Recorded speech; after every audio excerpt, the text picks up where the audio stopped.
بسم اللہ الرحمن الرحیم۔ آئندہ 4 رکعتوں میں ہم انشاءاللہ العزیز سورہ بقرہ کے جو باقی 5 رکوع رہ گئے ہیں وہ سنیں گے۔ ان میں سے جو پہلے 2 رکوع ہیں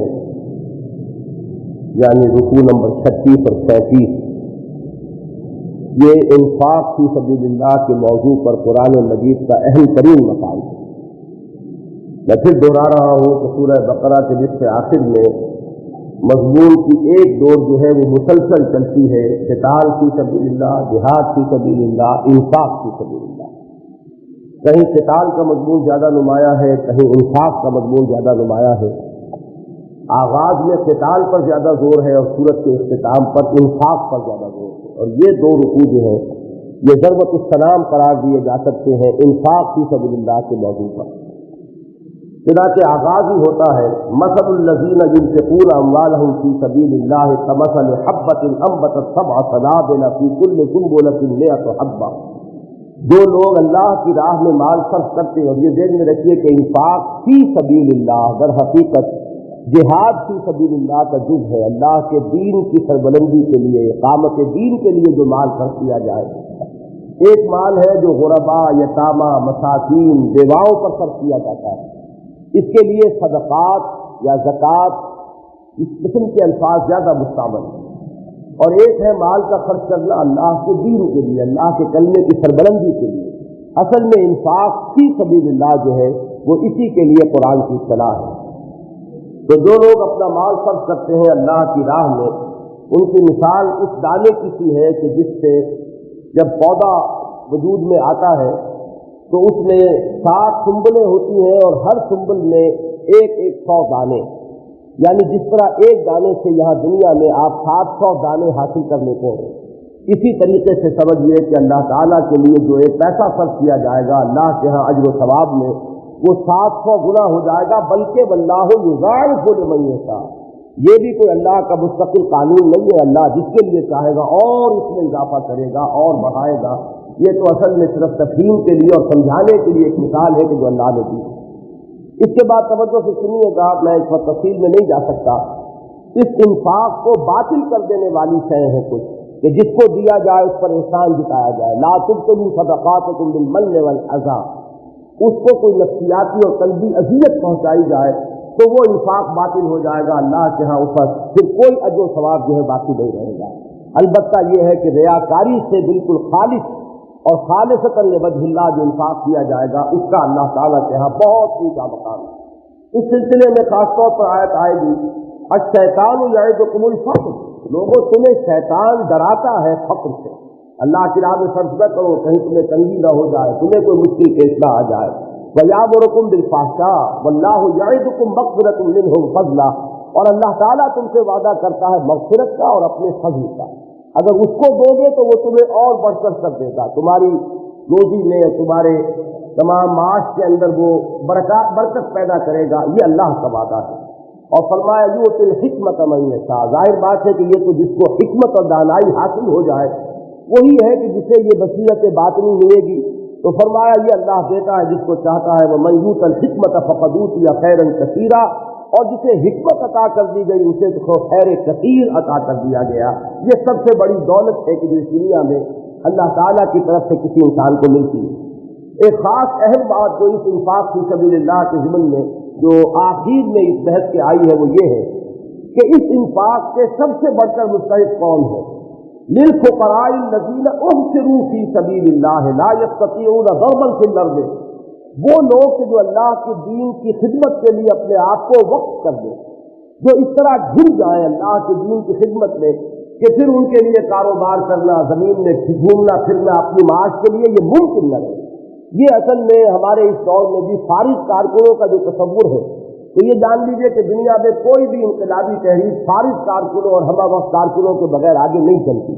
لیکن ایک تو شکل یہ ہے کہ ان کے لیے تنخواہوں کا نظام ہو اور باقاعدہ گریڈ مقرر ہو اور ان کی انکریمنٹ کا نظام ہو، یہ تو بڑا ہی یہ سمجھیے کہ فساد پیدا کر دینے والا نظام ہے۔ اس سے ملازمانہ ذہنیت وجود میں آتی ہے کہ جو اس تحریک کو لے کر بیٹھ جاتی ہے۔ البتہ جو اصل کیا ہے وہ یہ ہے کہ لوگ تو وقت کر دیں اپنے آپ کو بغیر کسی شرط کے، بغیر کسی کوئی بات منوائے ہوئے، پھر یہ ساتھیوں کا کام ہے کہ وہ اپنے ایسے ساتھیوں کی خبرگیری کرے اور ان کے احوال کی خود جو ہے دریافت کر کے ان کے بارے میں خود معلومات حاصل کر کے ان کی ضروریات پوری کرنے کی کوشش کرے. یہ ہے در حقیقت کہ یحسبهم الجاہل اغنیاء، ناواقف لوگ تو انہیں سمجھتے ہیں کہ وہ غنی ہیں، اس لیے کہ من التعفف، وہ تو لوگوں کے سامنے ہاتھ نہیں پھیلائیں گے. تعرفهم بسیماہم، تم انہیں پہچان سکو گے ان کے چہروں سے. لا يسألون الناس الحافا، وہ لوگوں سے لپٹ کر سوال نہیں کرتے. وما تنفقوا من خیر فإن اللہ به علیم، اور جان لو کہ ایسے لوگوں کے لیے جو کچھ بھی تم خرچ کرو گے خیر میں سے، اللہ تعالیٰ تمہارے اس انفاق کو جانتا ہے. اگلے رکوع میں اس انفاق کی جو ضد ہے اس کا ذکر ہے، اور وہ ہے ربا، سود خور ذہنیت. یہ اس کے بالکل برعکس ہے. سورہ روم میں بھی قرآن مجید میں جہاں سود کا ذکر آیا ہے وہ زکوٰۃ کے مقابلے میں آیا، اور یہاں پر بھی جو آ رہا ہے تو جیسے ہی انفاق فی سبیل اللہ کا موضوع ختم ہوا تو ربا کا موضوع جو ہے وہ آ گیا ہے. اور اس میں وہ شدید ترین آیت جو ہے کہ قرآن مجید میں کسی اور شے کے بارے میں اللہ تعالیٰ کا یہ انداز بیان نہیں ہے کہ اگر تم اس حکم کو نہیں مانو گے تو پھر اللہ اور اس کے رسول کی طرف سے اعلان جنگ. یہ صرف سود کا معاملہ ہے کہ یا ایھا الذین آمنوا اتقوا اللہ وذروا ما بقی من الربا، ڈرو اللہ سے اور چھوڑ دو یہ جو کچھ سود میں سے بچ گیا ہے اسے چھوڑ دو. ان کنتم مؤمنین، اگر تم مومن ہو. فإن لم تفعلوا فاذنوا بحرب من اللہ ورسولہ، اور اگر تم باز نہیں آؤ گے تو سن لو پھر اللہ اور اس کے رسول کی طرف سے اعلان جنگ ہے. وإن تبتم فلکم رؤوس اموالکم لا تظلمون ولا تظلمون، اگر تم باز آ جاؤ تو تمہارے راس المال تمہیں دلوا دیے جائیں گے، اصل زر جو ہے وہ دلوا دیا جائے گا، نہ تم ظلم کرو نہ تم پر ظلم کیا جائے. اس رکوع کی آخری آیت جو ہے وہ توجہ سے سنیے گا، اس لیے کہ بعض حضرات کی رائے یہ ہے کہ یہ قرآن مجید کی آخری آیت ہے ترتیب نزولی کے اعتبار سے. واتقوا یوما ترجعون فیہ الی اللہ، ڈرو اس دن سے جس دن کہ تم لوٹائے جاؤ گے اللہ کی طرف.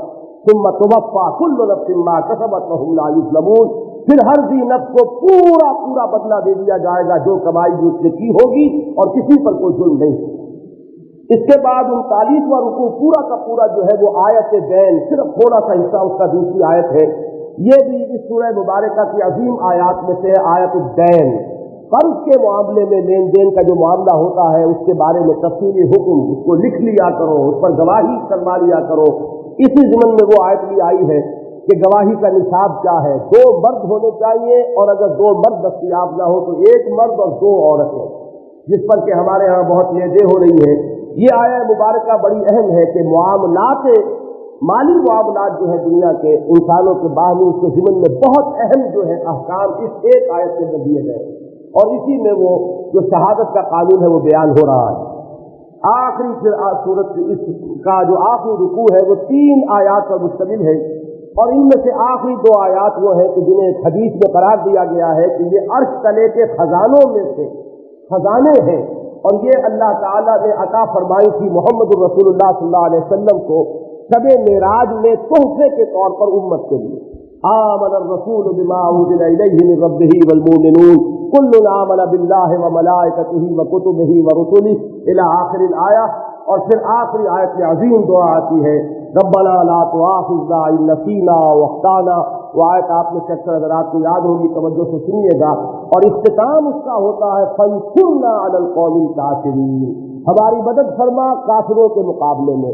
یہ گویا کہ تمہید ہے اب غزوہ بدر کی، اس لیے کہ سورہ بقرہ جو ہے یہ ہجرت کے بعد سے لے کر بدر سے متصل قبل تک نازل ہوئی، اس کے فوراً بعد غزوہ بدر ہے. تو گویا کہ اس کے لیے دعا جو کی جا رہی ہے کہ اللہ وہی دعا کہ جو طالوت کے ساتھیوں نے کی تھی وہی دعا ہے کہ جہاں مسلمانوں کو تلقین کر دی گئی کہ وہ اب عظیم مارکا جو ہونے والا ہے اس کے لیے تم اللہ سے وہی دعا کرو. وآخر دعوانا الحمد للہ رب العالمین.